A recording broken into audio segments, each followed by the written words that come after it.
Hello सांग मैंने आज सकाळु आम घर को माछ आसीला मुझे माछ को नेली भलसे धुआ धुई करदेली से लुण हलदी गोलैदेली पैन रे तेल पकईली माछ को एपट सेपट कर कड़मड़ कर भाजीदेली भाजी सारापर से भजा माछ को मो स्वामी को पखाड़ सहित देली खाइबा सी पखाड़ माछ भजा खाई ऑफिस गले बाकी माछ को मसला दे मु झोल कली दुईपर झीर मोर मिसिकी खाइलु हेले मुंड आ लांज बळीगला तापर भाविली मुंड आ लांज को कौन करी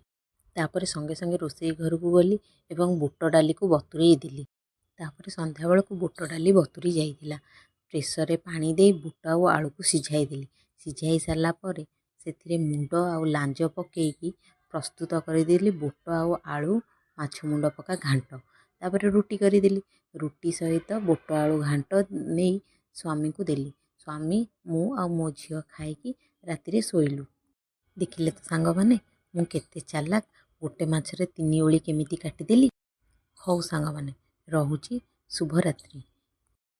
जय जगन्नाथ मो वीडियो को देखि धन्यवाद। हाँ जीवा आगु मो चैनल को सब्सक्राइब कर दे निश्चिंत भावे जेमती नेक्स्ट वीडियो आपण मानक पाखक जाई परिबो।